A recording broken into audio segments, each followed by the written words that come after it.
¿Cómo está, señor? Buenas tardes, Juan, Dani. Muy bien, un gusto estar con ustedes. Y como es costumbre, acá en la misma altura, nos gustaría saber quién es el señor Ugarte Penalle. Bueno, soy un padre de familia. Estoy casado con Alejandra, mi esposa. Ella es argentina. Me acompañó en este proyecto de vida de volver a Paraguay después de estar casi 15 años fuera. Tengo dos hijos, Francisco y Tomás. En primer lugar, me considero un padre de familia.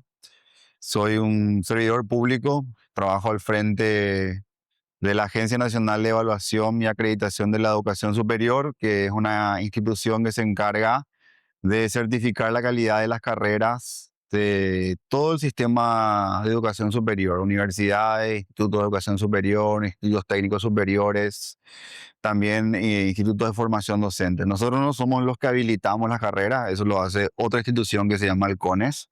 Tampoco somos los que podemos clausurar ni cerrar, eso lo hace también el CONES, son facultades del CONES. Y tampoco tenemos nada que ver con la inscripción de títulos, eso lo hace el Ministerio de Educación. La NEAES es una institución eminentemente técnica evaluativa que tiene un modelo nacional de evaluación que tiene criterios e indicadores diferentes y lleva adelante estos procesos. En Paraguay hay más de 5.000 carreras habilitadas, solamente hay 450 carreras acreditadas. Estas acreditaciones tienen vigencia, es decir, se renuevan permanentemente y yo estoy al frente del consejo directivo como representante titular del Ministerio de Educación hasta el 2028. Y ya que estamos hablando un poquito de la educación, yo te quería preguntar en dónde hiciste la escolar básica y también el bachiller. Bueno, yo empecé en el Colegio Monseñor Lasaña. Tengo recuerdos muy lindos, aunque estuve solamente hasta el segundo grado, pero recuerdo el colegio, recuerdo a los padres, eh, recuerdo el uniforme, recuerdo era la década del 90, recuerdo que había una ficha de 500 guaraníes, que era celeste, y creo que la ficha más grande era roja, en 1000. Y yo recuerdo que yo llevaba 1000 guaraníes al colegio y en el recreo me compraba siempre una empanada y una coca. Después me mudé al colegio San Ignacio de Loyola. Cuando se crea ese colegio, yo soy alumno fundador, podemos decir. O sea, el colegio inicia con nosotros en todos sus niveles. Ya tenía antes funcionamiento en el bachillerato técnico de informática, pero con nosotros inicia en el año, no recuerdo bien si 93 o 94. Y desde el tercer grado hasta el sexto curso, porque yo fui la última promoción del antiguo sistema, terminé en el Colegio San Ignacio de Loyola. Esa es mi trayectoria en educación básica y media, vamos a decir, en los términos de hoy. Después empecé el probatorio en la Católica, pero por diferentes razones me fui del país. ¿Y cómo fue ese proceso? O sea, ¿cómo tomaste ese proceso cuando te estabas haciendo el curso de admisión en la Católica y después te fuiste a Europa? Me fui primero a Buenos Aires, en realidad, a la Universidad de Buenos Aires. Me gustaba me iba al campus donde se hace el curso probatorio. La verdad que en ese año conocí a dos profesores que yo tengo un gran respeto porque forman parte de la tradición de la sociología paraguaya, Luis Galeano y el profesor Verdequia. Y la verdad que me sentía muy cómodo en ciertas cosas, pero en otras no, precisamente por la universidad. No me sentía cómodo viviendo en Paraguay porque en ese momento mi padre era presidente de la República y quería vivir una vida más anónima, más tranquila, lejos de el ruido del poder. Y por eso decidí a fines del 2004 mudarme a Buenos Aires. Inicié en el año 2005 el curso básico común, que es una instancia de nivelación, poco parecido al probatorio, ¿verdad? Pero sí, sí, tiene más como finalidad nivelar. Y terminé la carrera de sociología en el año 2011. Me recibí de sociólogo, licenciado en sociología. En la carrera le conocí a mi esposa, Alejandra, aunque en ese momento no éramos novios, nos pusimos novios después.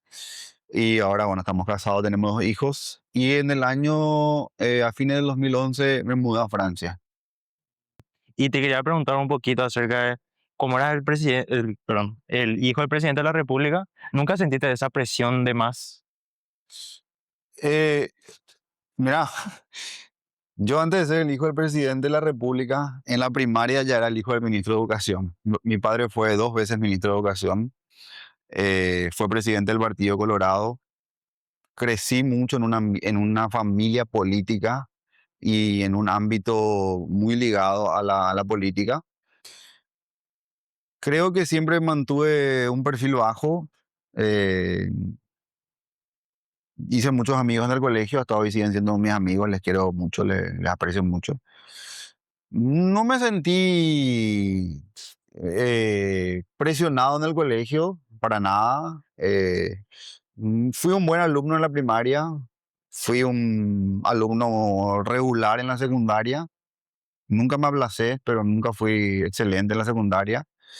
Y sí, por la carrera que iba a estudiar, que es una carrera donde necesariamente la gran teoría social se conecta con la coyuntura socioeconómica, política. Sí, me empecé a sentir incómodo en ese ambiente porque nunca me trataron mal, pero no sé, yo tenía quizás como un complejo de sentir que yo podía incomodar, mi presencia podía incomodar. Pero igual me llevé muy buenos recuerdos de ese breve tiempo en que estuve en la Universidad Católica y de hecho con estos profesores que mencioné, yo me empecé a interesar por la historia del Paraguay, que nunca lo olvidé y que siempre lo mantuve ahí como un tema.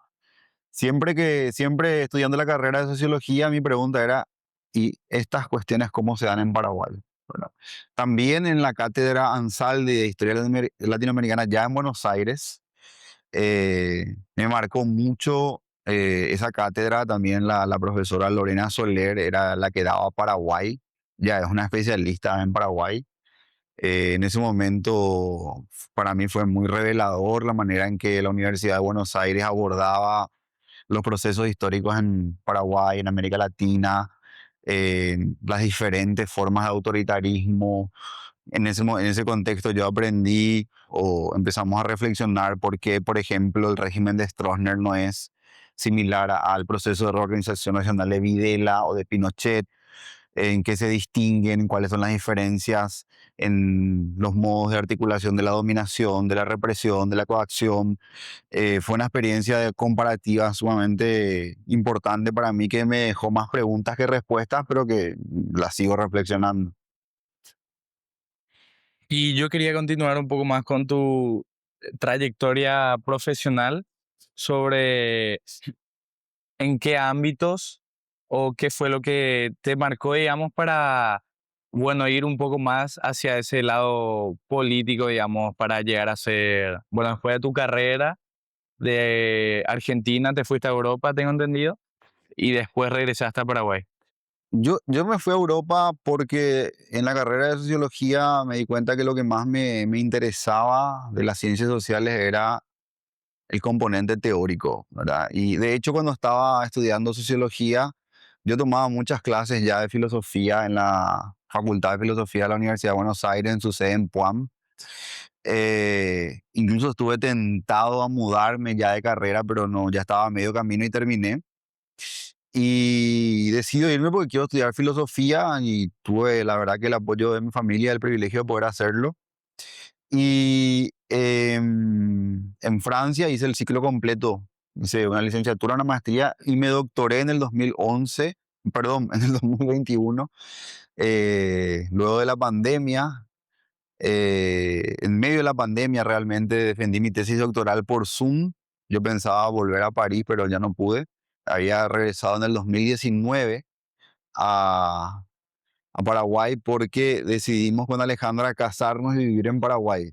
Yo siempre digo que tengo una deuda y una gratitud inmensa con Alejandra porque ella, siendo argentina, me apoyó en la idea de venir a Paraguay, formar una familia en Paraguay. No es fácil para una persona extranjera. Eh, y yo tomé esa decisión porque yo quería, la decisión de volver, tomé porque yo quería fundar una familia, quería ver a mis hijos crecer en Paraguay, quería que mis hijos sean paraguayos y además quería empezar a devolver al país lo que yo aprendí estudiando. mi formación.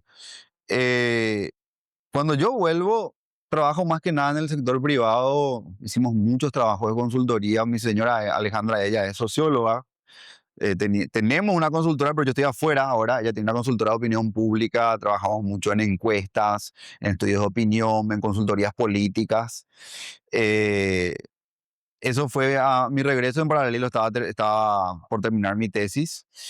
Luego, cuando se produce el cambio de gobierno, el ex viceministro de Educación Superior, Federico Mora, me invita a formar parte de su equipo y entro como director académico en el CONES, en el Consejo Nacional de Educación Superior. Ahí yo conozco todo el entramado y los actores de la educación superior. El CONES es el lugar más conflictivo de la educación superior.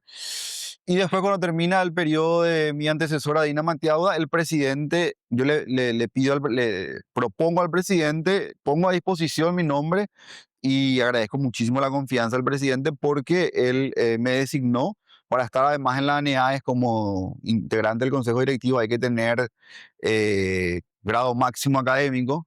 Y como yo soy doctor, era uno de los candidatos que podía llegar a ese lugar, ¿verdad? Es por decreto del Poder Ejecutivo, pero también hay un componente de mérito, ¿verdad? Que es el grado máximo. Y en todo ese proceso, yo siempre estuve cerca de los políticos, ¿verdad? Ya sea haciendo encuestas, ya sea siempre hablando de diferentes temas.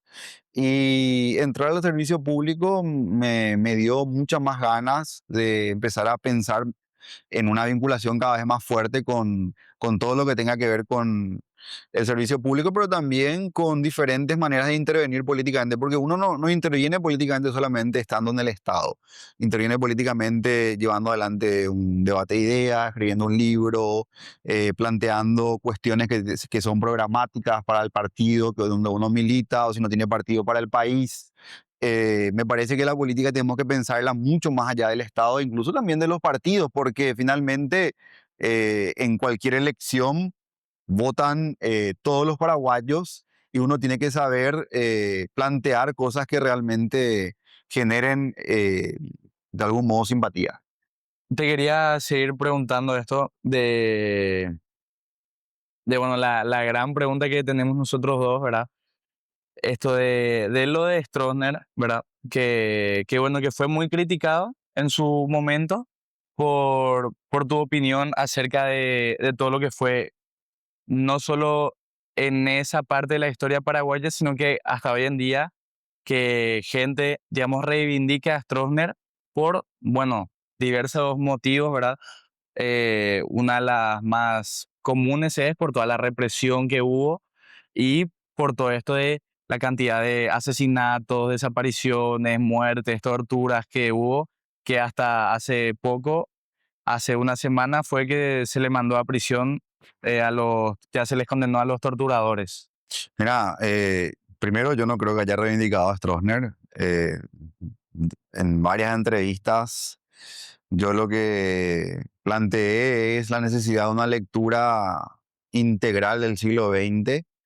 Dije en el video de la polémica que Stroessner no era una referencia para el futuro. No creo que sea una referencia para el futuro. Dije que Stroessner cometió violaciones de los derechos humanos inaceptables para la convivencia democrática. En el Paraguay, la Comisión de Verdad y Justicia, que hizo el informe de las víctimas del estronismo, lo instaló el gobierno colorado Nicanor Duarte Frutos en el año 2003.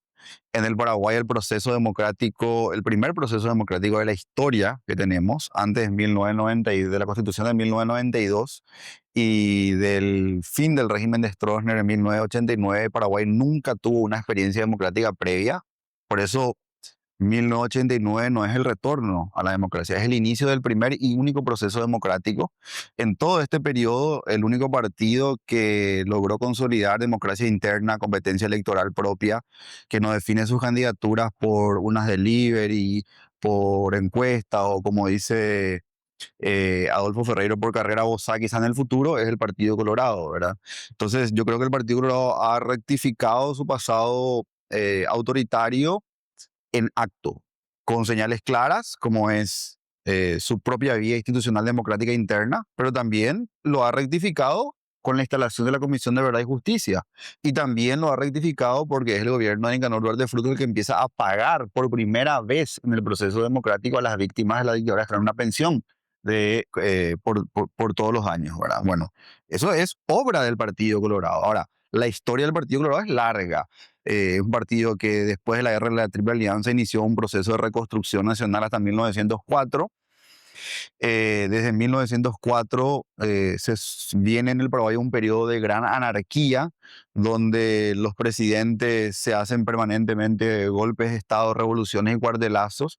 La revolución de 1904, la revolución de 1912, la revolución de 1922 provocaron al Paraguay la mayor cantidad de muertes, exilios, destierros, derramamiento de sangre.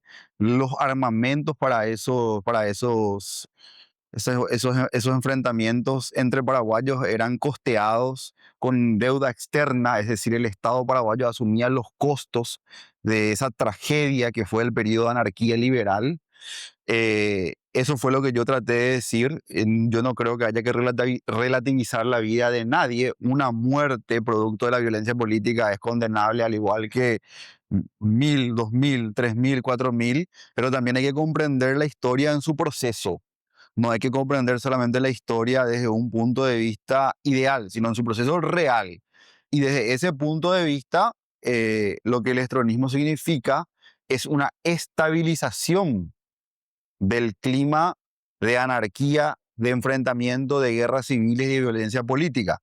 Tuvo su costo, claro, los exilios, las detenciones arbitrarias, pero también tuvo una gran participación en ese proceso, no solamente el Partido Colorado. La Constitución de 1967, que es la primera constitución que se hace por medio de una Asamblea Nacional Constituyente, tuvo participación del Partido Liberal, del Partido Febrerista y del Partido Colorado. El Partido Liberal Radical, todos los partidos del sistema participaron en esa constitución de 1967. Por eso Carola González Alsina le llama a eso normalización constitucional.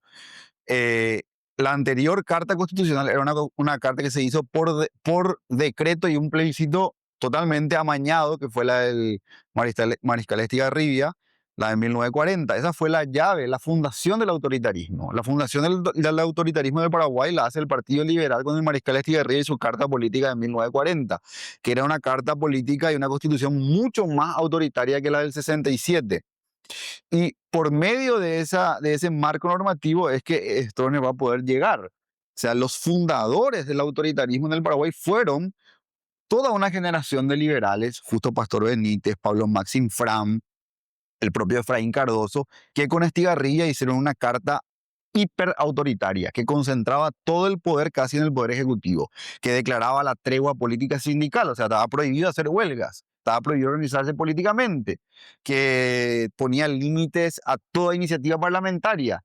Bueno, ese es el origen real del autoritarismo. Stroessner no es un punto de partida del autoritarismo, es un punto de llegada. Stroessner no es el fundador del autoritarismo, es la consolidación de un proceso autoritario que venía en gestación. ¿Significa eso reivindicar a Stroessner? Para mí no, eso significa pensar la historia del Paraguay.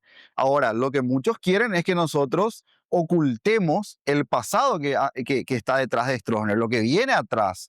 El propio Oscar Craig, que es una figura de la izquierda paraguaya, escribió Formación Social del Paraguay, no recuerdo bien el nombre de su libro, dice que previo a Stroessner, el modo de producción económico-social era precapitalista, es decir, en el Paraguay habían ciertos enclaves de extracción de hierba, tanino, no había una moneda de curso legal previo a 1936, no había nada de eso, había un Estado débil, sin capacidad de afianzarse sobre el territorio. Eso comienza a revertirse no con Stroessner, ya con la Revolución de Febrero, del febrerismo de 1936, después con mucha fuerza, con Estigarribia, muy poco tiempo, pero luego Higinio Morínigo. La guerra civil del 47 fue una guerra durísima de vuelta, la última gran guerra civil, iniciada por los oficiales antigubernamentales con apoyo de los liberales y los febreristas y los comunistas, que el Partido Colorado lo gana con apoyo de la milicia de los Punandí. Todo ese clima de violencia política, guerras civiles, bueno, en 35 años se estabiliza. se estabiliza y empieza el Paraguay a tener elecciones periódicas. Fraudulentas, seguro. Pero nunca en el Paraguay se organizaron elecciones. Ustedes saben que los liberales de 1904 a 1940 hizo una elección, la de 1928, donde participaron José P. Ullari y Eduardo Fleitas del Partido Colorado. Una elección igual de dudosa como todas las que hizo Stroessner. La cultura democrática, por eso nunca la tuvimos previamente. Por eso es tan importante entender esto para comprender que nuestro proceso democrático es único. Y si nosotros creemos que nuestro proceso democrático tiene una noche estronista anterior y antes de eso hay un paraíso liberal, no estamos entendiendo que el proceso democrático que estamos construyendo es único, el primero. Bueno, sobre ese punto, si hay algo que sí nos dio el estronismo fue esa estabilidad, vamos a llamarle, que hasta ahora mucha gente, bueno, dice que en la época de Stroessner podías vivir bien, no te robaban, con la ventana abierta, como suelen decir. Es el mismo proceso, digamos, creo yo que fue lo de Francia, que cuando el país está en un quilombo, digámosle, Francia dijo, bueno, vamos a cerrar todo, vamos a asentarnos bien primero como nación, como República del Paraguay, y de ahí vamos a ver cómo. Es lo mismo cuando Francia se declara esto de dictador perpetuo de la nación, después aparecen los López y demás, y, y está bien el hecho de hacer la memoria colectiva para decir, bueno, los liberales mismo no tuvieron esa estabilidad. Hubo presidente Facundo Machaín que duró 12 horas en el poder, no pudo ni hacer un trabajo.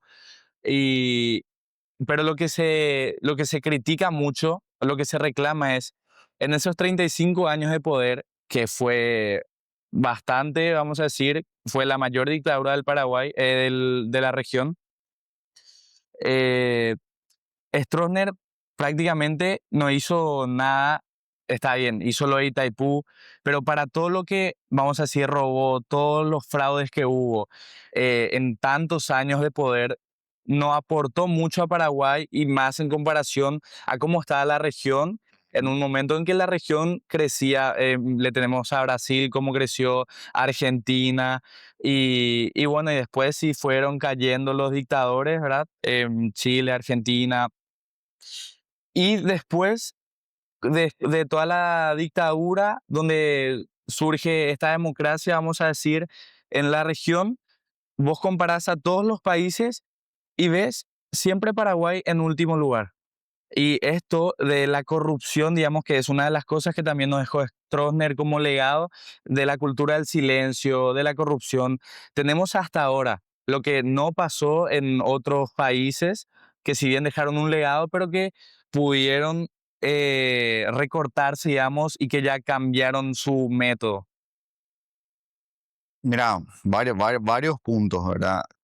Hay un libro que se llama Infortunios del Paraguay, de Teodosio González, que era liberal, y donde él documenta los hechos y los actos de corrupción impresionantes de la era liberal.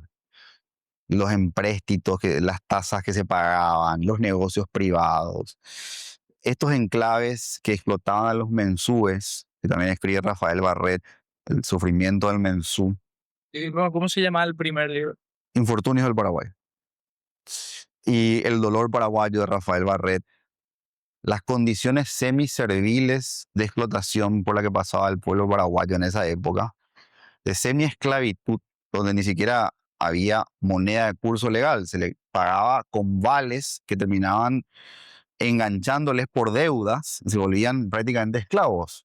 Y muchos presidentes de la era liberal eran presidentes de los directorios de estas empresas anglo-argentinas que mantenían relaciones serviles con el pueblo paraguayo. Dos cosas, yo diría. Paraguay, primero hay que entenderlo como un país que fue devastado. Paraguay quedó con 500.000 habitantes después de la Guerra de la Triple Alianza. Demográficamente, eso es un país muerto, porque de esos 500.000 habitantes, la mayoría eran niños y mujeres. Que Paraguay haya resurgido, se haya y haya perdurado como nación independiente, no es algo menor. Hoy lo damos por hecho. Hoy lo damos por hecho. Hoy en el siglo XXI. Hoy.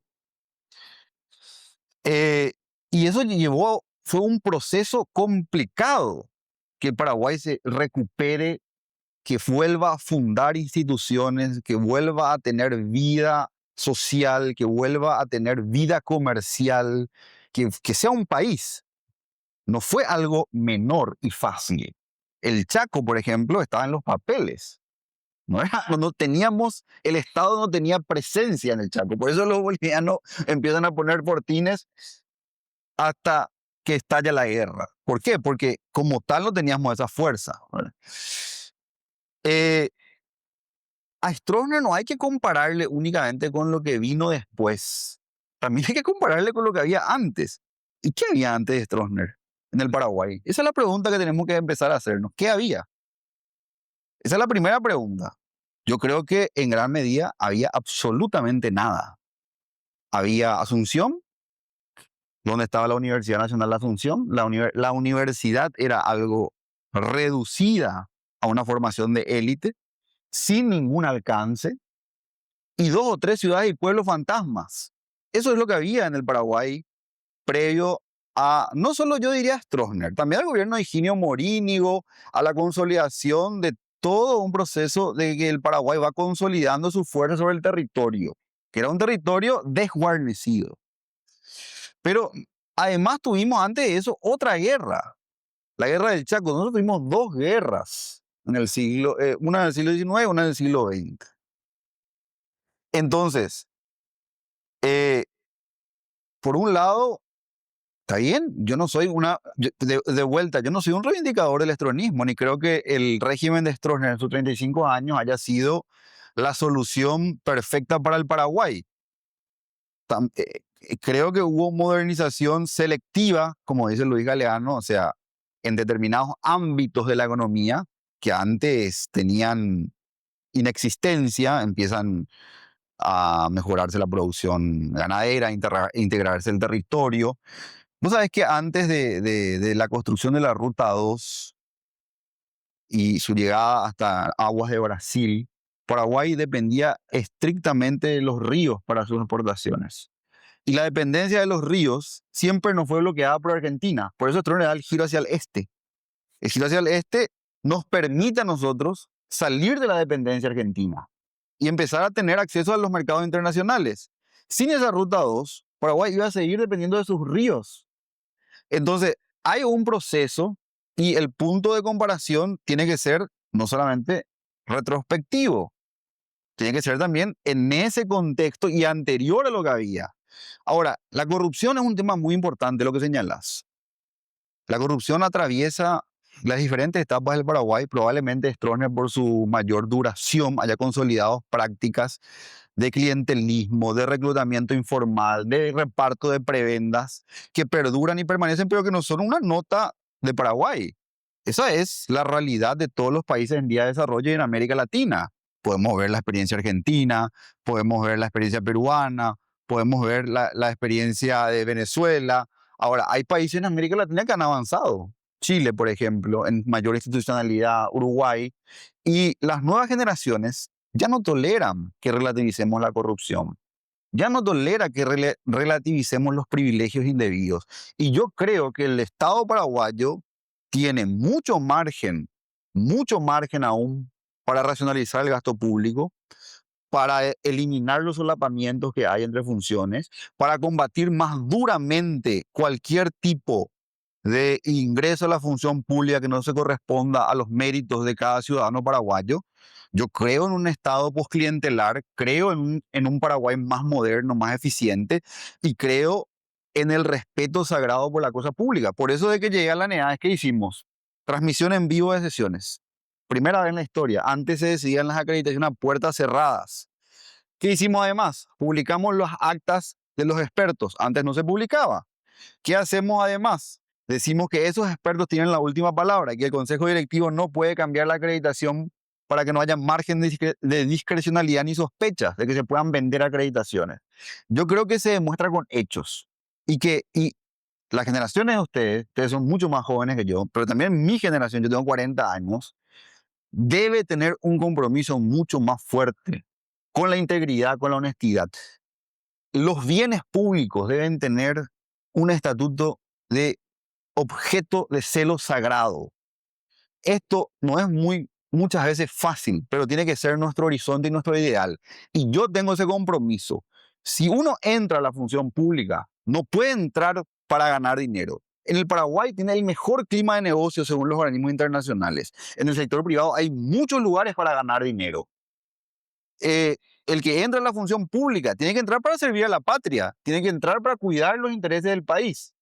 Paraguay, yo estoy en desacuerdo contigo, no está en los peores lugares en todo. Quizás en corrupción tiene todavía una percepción grande, pero Paraguay tiene desde 2003 en adelante una estabilidad macroeconómica que no tiene ningún país en América Latina. Paraguay tiene un nivel de crecimiento promedio de 4% que no tiene ningún país de América Latina por tanto tiempo. Ahora, ¿esto es suficiente? Absolutamente insuficiente. Nosotros tenemos que ir hacia una agenda ya no solamente de la estabilidad macro, sino de la productividad. ¿Por qué? Porque la productividad, ¿con qué conecta? Con el capital humano, con la formación, con el impulso a las diferentes áreas estratégicas de la economía. Tenemos que ir a una agenda más ambiciosa. La estabilidad macro nos permite posicionarnos ante el mundo, obtener bonos, tener endeudamiento a precios considerables, pero nosotros necesitamos que eso baje al aprovechamiento común, que significa oportunidades, empleo de calidad, empleo registrado. Y hay datos muy importantes de la encuesta permanente de hogares del INE. ¿Qué dice la encuesta permanente de hogares del INE? Dice esto: si vos tenés 0 años de educación, o sea, no pasaste por el sistema escolar, 99% de tus chances es tener un empleo, un trabajo completamente informal o no tener trabajo. Si vos tenés 14 años de estudios, se baja el porcentaje al 33%. Sigue siendo alto. Hay gente que tiene formación universitaria y sigue teniendo condiciones precarias de empleo, sigue teniendo o no tiene empleo. El problema en el Paraguay no es el desempleo. Paraguay tiene una tasa de desempleo baja. El problema es la calidad del empleo, la informalidad. El problema es los ingresos, pero no el desempleo.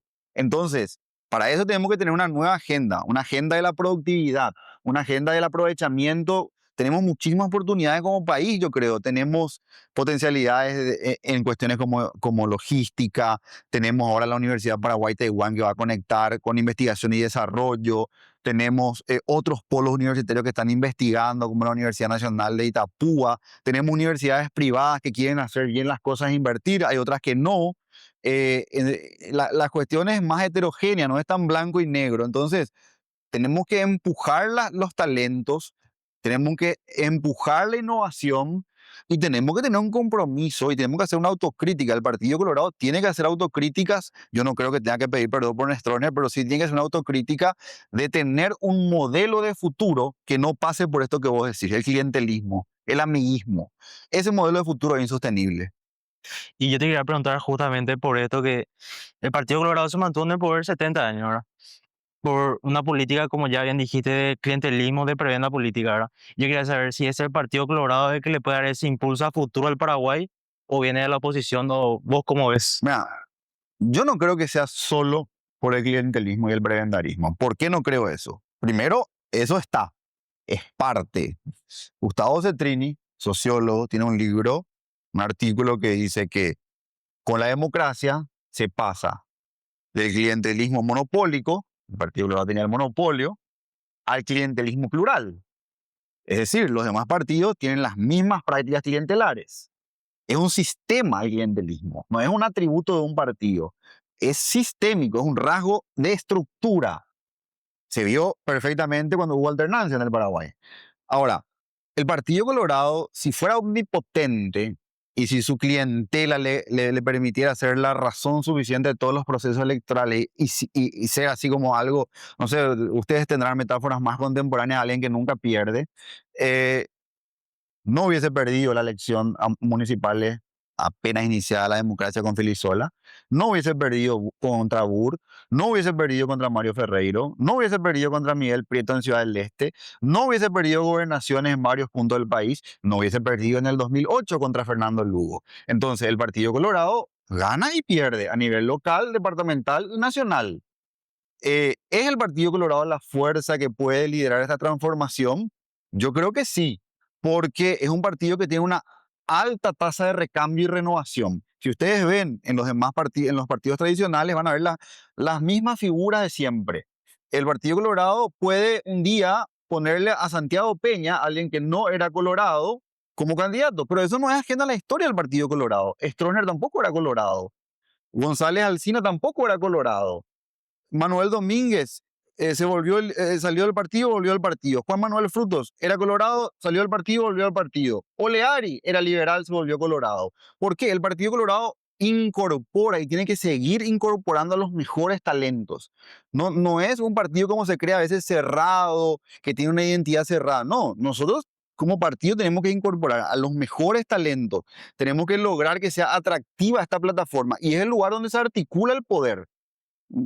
Yo no quiero estar en un partido testimonial y ser querido y ser admirado porque hago lindos discursos en el Congreso. Yo quiero estar en un partido que tenga chances reales de mover un poco la aguja por lo menos, de transformar la realidad un paso por lo menos. Y cuando me dicen algunos, sí, por lo de Stroessner fuiste criticado. Sí, fui criticado por un sector, pero yo recibí la mayor muestra de apoyo que nunca recibí en mi vida. En mi vida recibí tantos llamados, tantos mensajes, tantas invitaciones para recorrer el país y hablar de esto. O sea, la sociedad tiene una percepción dividida y lo que se habla muchas veces en X o lo que se cree en algunos nichos no es el Paraguay. Ese es un Paraguay. ¿Ese Paraguay hay que ignorar? No, no hay que ignorar. Hay que hablar con todos. Hay que tener espíritu democrático. Pero en términos de liderazgo, de construcción de orden, y de estabilidad, preguntémonos quiénes fueron los que lograron. Y yo creo que el Partido Colorado, si bien tiene, no sé cuánto, 70 dijiste, ¿verdad? Stroessner sí tuvo una gran estabilidad, pero la democracia fue un permanente recambio. La alternancia en el Paraguay se da dentro del Partido Colorado. A diferencia del PRI, que es un partido similar al Partido Colorado, el PRI en México, que tuvo también una larga hegemonía. ¿Cuál es la principal diferencia? En el PRI, el presidente no podía ser reelecto, como en el Paraguay, pero ponía a su sucesor. En el Paraguay, ni un presidente de la República, en todo el proceso democrático, pudo poner a su sucesor. Todos fracasaron, incluido, obviamente, Nicanor Duarte Frutos, perdió el partido, incluido Horacio Cartes, porque su candidato perdió contra Mario Abdo, después vuelve. Entonces, la renovación y la alternancia política se da dentro del partido. ¿Por qué se da dentro del partido? Porque la oposición no logró consolidar una instancia que tenga densidad institucional. ¿Qué significa eso? Que le permita resolver sus diferencias de manera clara, que les permita ponerse, mecanismo que les permita ponerse de acuerdo. Nosotros tenemos internas. El que gana la interna conduce, el que pierde la interna acompaña. Simple. Es un partido que funciona en base no a una lógica caudillista. Los caudillos pueden surgir en el Partido Colorado, pero si no se imponen en su lógica democrática interna, chao. Y yo también te quería preguntar, ¿cómo es que el Partido Colorado es capaz de que tenga su oficialismo y su disidencia, pero llega a la interna, gana uno de los sectores y llegan a un acuerdo? Porque tenemos reglas. Sin embargo, la oposición está unida, pero siempre llega el momento decisivo y se desarma todo. Primero porque es un partido. La oposición no es un partido. La oposición es una isla de movimientos, partidos y individualidades. Nosotros somos un partido que tiene un tribunal electoral independiente, que tiene movimientos internos, candidaturas en todo el país y reglas. Y esas reglas se cumplen. Lo peor para un colorado es la traición. Más después del 2008 eso quedó claro. El colorado que quiera seguir militando en el partido tiene que respetar las reglas. Las reglas es que vos te sometes a una interna y si perdés acompañás. En eso consiste el abrazo republicano. El abrazo republicano es que vos te sometes a la voluntad de los afiliados del Partido Colorado. El dirigente, por más ideas buenas que tenga, no está por encima del afiliado colorado. La verdad tiene el afiliado colorado. Si el afiliado colorado dice que esta interna ganó Mario Abdo Benítez, es un deber del dirigente escuchar al afiliado. Si dice que ganó Santiago Peña, es un deber del afiliado. Y así sucesivamente. Esa es la lógica de funcionamiento de Colorado. Y eso es lo que permite que tengamos alternancias internas que son súper fuertes. Y también te quería preguntar sobre, ya que Paraguay recientemente obtuvo grado de inversión, ¿cómo eso beneficia a todos nosotros? Tuvo 2 grados de inversión, producto de un proceso que se inició en el 2003, cuando se establece un nuevo sistema tributario impositivo en el Paraguay. El Paraguay previo al 2003 era un Paraguay que estaba en quiebra, en bancarrota, en default, no tenía para pagar salarios. El gobierno del 2003 a 2008 de Nicanor Duarte Fruto estabilizó ese país, ordenó las cuentas fiscales, tuvo 5 años de superávit fiscal y ahí se sentaron las bases para que todos los gobiernos prosigan ese camino. Paraguay tiene, algunos dicen Paraguay no tiene políticas de Estado. No, mentira, económicamente tenemos una política de Estado que nadie discutió. ¿Por qué el presidente Lugo no discutió? Si es supuestamente de otro signo político, si es más de izquierda. ¿Qué hizo el presidente Lugo? Le puso al mismo ministro de Nicanor, le puso a Dionisio Borda. Entonces, hay continuidad en un modelo. Ahora, ese modelo puede que esté demostrando ya algunas fallas o alguna necesidad de ajustes, que yo no creo que consista en subir impuestos necesariamente. Creo que necesita pensarse mucho más la racionalización del gasto. Y lo que a tu pregunta, esto permite que el sector económico se presente no solamente el Estado, las empresas paraguayas puedan tener presencia internacional. Esto debería ser un atractivo para las inversiones extranjeras. Esto debería ser, ahora emitimos bonos en guaraníes, la moneda nacional nuestra se posiciona en el mundo, y esperemos que todo esto tenga un aprovechamiento colectivo, que en el Paraguay haya más prosperidad, no solamente en los grandes grupos económicos. Y también me gustaría preguntarte acerca de que mencionamos ya que la macroeconomía es muy buena y que estuvo creciendo del 2003 en adelante. ¿Y cuál sería una política concreta para que esa macroeconomía también se pueda sentir en la microeconomía? Y de vuelta, la agenda de la productividad. La agenda de la productividad requiere de una coordinación más clara en el que se prioricen, por ejemplo, los perfiles profesionales que van a tener un acceso al empleo mucho más rápido, en mejores condiciones. Para eso hay que tener una mirada más integradora y planificadora, y yo creo que la gran agenda para el futuro del Paraguay es la educación. Paraguay tuvo en los 90 una agenda democrática electoral, consolidar el proceso. No fue fácil. Tuvimos el intento de golpe de Estado de Lino Oviedo, tuvimos el marzo paraguayo. Fue complicado, pero se consolidó y salió la tutela militar del Paraguay.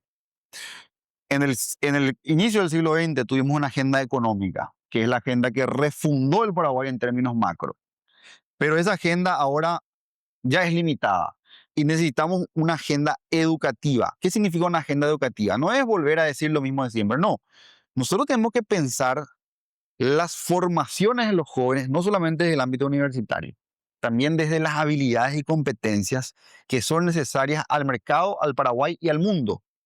No necesariamente para tener un buen empleo o para tener una inserción, para generar ingresos, vos tenés que estudiar hoy una carrera universitaria. Puedes hacer una formación técnica superior, puedes hacer una formación en microcredenciales y apilarlos. Eso después, si querés, lo puedes conectar con la universidad.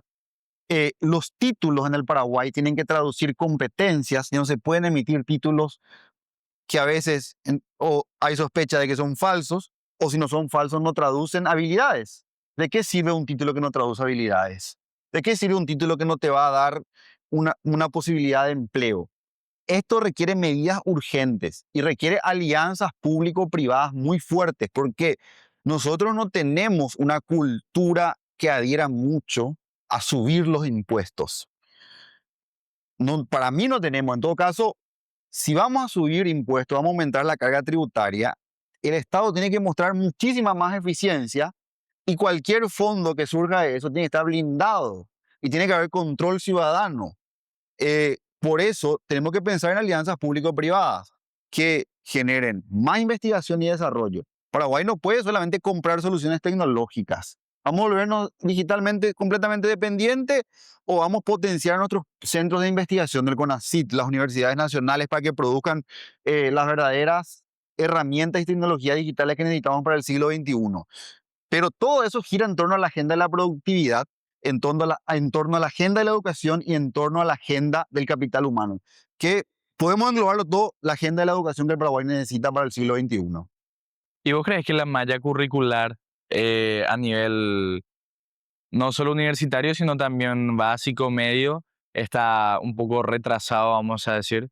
Yo creo que hay esfuerzos, sobre todo en la básica y en la media, por una actualización. El ministro de Educación es una figura preparada, conocedora del ámbito, está haciendo grandes esfuerzos.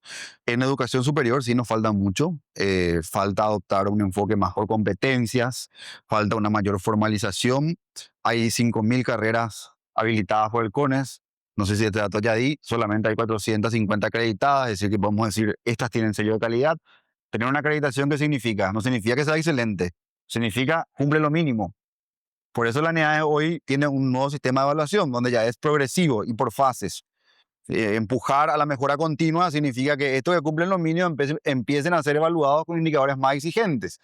Bueno, necesitamos una profunda transformación. En el ámbito de educación superior estamos curricularmente con muchos déficits y tenemos que pensar los desafíos del presente. Tenemos que pensar la disrupción digital que supone la inteligencia artificial en materia de aprendizaje, en materia de evaluación. Tenemos que pensar cómo vamos a conectar de manera más fuerte, de vuelta, la formación en educación superior con el trabajo, con el empleo, con la academia, con la industria. No puede esto estar desligado, tiene que estar unido, pero para eso hace falta una nueva gobernanza también de la educación superior, una renovación de nuestros marcos regulatorios, una nueva ley de educación superior, y hace falta que quienes regulan la educación superior tengan procesos transparentes. Y cambiando un poco de tema, quería preguntarte, a nivel social, no sé si escuchaste este nuevo acuerdo del SOFA de Estados Unidos y Paraguay. ¿Cómo esto puede llegar a afectar a nivel social al Paraguay? Entiendo que es un acuerdo de seguridad nacional que va a permitir al gobierno tener más instrumentos para el combate al crimen organizado. Hay que entenderlo geopolíticamente. Paraguay hoy está en un mundo que ya no es el del multilateralismo. Más bien estamos en un momento de los grandes territorios y áreas de influencias. El hemisferio sur está teniendo una fuerte intervención de Estados Unidos. Yo creo que el Paraguay tiene que tener siempre una política pendular y no alineada. Estados Unidos debe ser obviamente un aliado, siempre lo fue en la historia del Paraguay desde Morínigo, cuando el presidente Roosevelt le salva al hijo de Morínigo de poliomielitis. Roosevelt también tenía poliomielitis y le conmovía que el hijo, y con eso logra sacarlo del eje Berlín, porque había muchas simpatías en las Fuerzas Armadas con el eje Berlín-Roma. Eh, Estados Unidos ha participado en grandes acuerdos de cooperación. Yo soy una persona soberanista, nacionalista. Yo creo que el interés nacional debe estar por encima de todas las cosas, que no puede ser relativizado, pero esto no significa llegar a acuerdos que sean estratégicos. Mientras implique transferencia de conocimiento para tener mejor seguridad interna, para tener mejor control fronterizo, para combatir el crimen organizado, perfecto. Mientras sea algo que beneficie a la ciudadanía en su conjunto y tengamos más seguridad, que es una de las agendas que la gente reclama, perfecto. Ahora, yo también quiero decir algo. Se habla mucho del imperialismo norteamericano, pero se habla muy poco del imperialismo chino. China es un país que tiene una vocación imperial impresionante. Hay que ver los acuerdos comerciales que China hizo con Europa. Significaron el fin de todo el know-how de miles de productos que hoy China produce a BMW en China. La industria automotriz europea, alemana, está en baja. Alemania exportaba antes tractores, exportaba miles de instrumentos técnicos que ya no exporta, porque producto de esas alianzas con China perdió todo su know-how. Paraguay es un país que viene diversificándose lentamente, dejando de ser lentamente un país únicamente agroexportador. Me pregunto yo a los que creen que la solución de Paraguay es solamente China, si quieren un proceso rápido de reprimarización, que de vuelta seamos exportadores de granos y de alimentos para China. Yo no estoy de acuerdo con esa línea. China tiene además una política cultural con la que yo no comparto de penetración, está en África, busca América Latina y un contrapeso a eso es Estados Unidos. Hay que mirarlo también en ese contexto. Yo no creo que Paraguay no tiene que tomar decisiones por razones ideológicas. Creo que Paraguay tiene que tomar siempre decisiones de relaciones internacionales poniendo los intereses domésticos en primer lugar. Y por último, mi pregunta al menos, como nos comentaste, hasta 2028 tenés lo de la ANAES. Y para más adelante, para futuro, ¿cuál sería tu siguiente paso? ¿Qué es lo que quieres hacer? ¿Te gustaría ser algún día ministro de Educación? En este gobierno, no, porque tengo un mandato de la NEAES que tengo que cumplir y porque tengo enormes desafíos que llevar adelante la NEAES. Estoy súper enfocado ahí y voy a terminar ahí, voy a entregar una NEAES mejor. No porque yo sea un genio, porque tengo un gran equipo que me acompaña y porque la NEAES es una institución con procesos. Ahora, en el futuro, sí, claro que me gustaría ser ministro de Educación, me siento preparado y capacitado para hacerlo, pero las cosas tienen su tiempo y su momento. Hoy hay una gestión con la que yo tengo una gran relación, el ministro Ramírez está llevando adelante un proceso que no es fácil, ese ministerio no es fácil y vamos a ver qué depara el futuro. Yo hace 3 años no me imaginaba estar en la NEAES, tenía una vida más académica, docencia, investigación. No sé qué para el futuro. Yo me enfoco en lo que tengo que hacer hoy. Hoy mi tarea es de servicio público, de mostrar resultados de gestión y sobre todo de garantizar transparencia. Esa es mi mayor obsesión. Rendición de cuenta, transparencia y respeto a los procesos. ¿Y te gustaría llegar a ser presidente si se da la oportunidad? No forma parte de mi proyecto de vida ser presidente de la República. Conozco Burbu Villaroga, no es el lugar más lindo del mundo, ni el más atractivo. Pero como te digo, yo no sé, yo soy colorado, yo soy afiliado del Partido Colorado.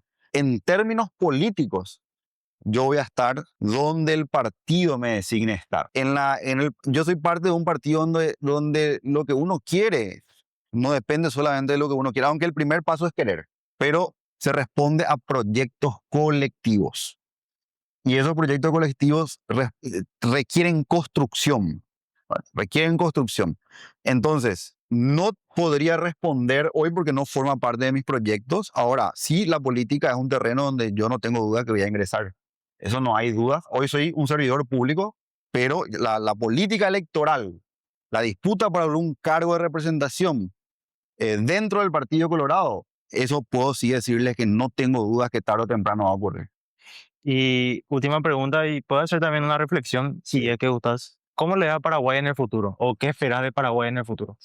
Yo le veo a Paraguay como un país que está en un proceso de transición. Estamos modernizando muchos aspectos del país, pero con deudas pendientes que tenemos que acelerar en materia de salud, en materia de movilidad. Imaginémonos si el tren de cercanía es una realidad. Yo creo que va a ser una realidad. Espero no equivocarme y que después de esto no sea un blooper. Pero tengo fe que eso resolvería muchísimos problemas de movilidad. Imagínate estar en el centro y Pacaraí. Tenemos grandes deudas en materia de reducir las brechas geográficas, territoriales que todavía existen en el acceso a la salud, a la educación, ya dije, al empleo, a un empleo de mayor calidad.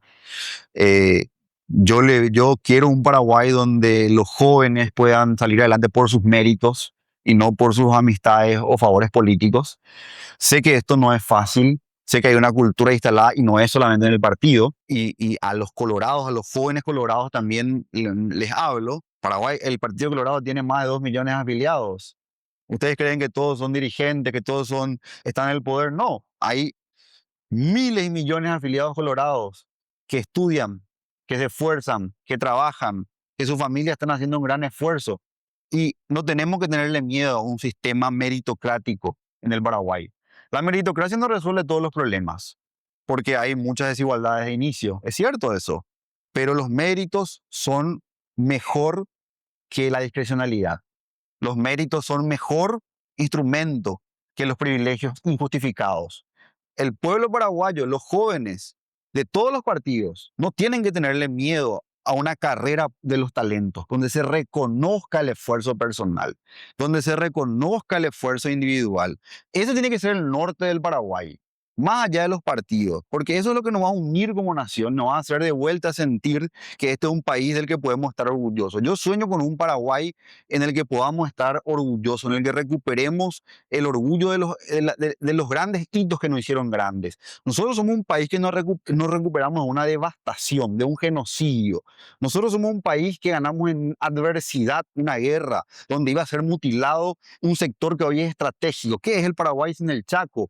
Sin toda la potencialidad del Chaco, nuestra salida bioceánica, nuestra producción ganadera, nuestra producción algodonera. Imagínense si perdíamos ese territorio con inferioridad numérica, con inferioridad de armas. Por la fuerza del paraguayo recuperamos eso. ¿Y por qué no las nuevas generaciones no pueden construir un país donde el mérito sea reconocido y donde el amor a la patria pueda de vuelta ser una sensación que conecte con la realidad y que no sea simplemente un discurso? Ese debe ser nuestro compromiso. Muchísimas gracias, señor. Muchas gracias. Lo cerramos.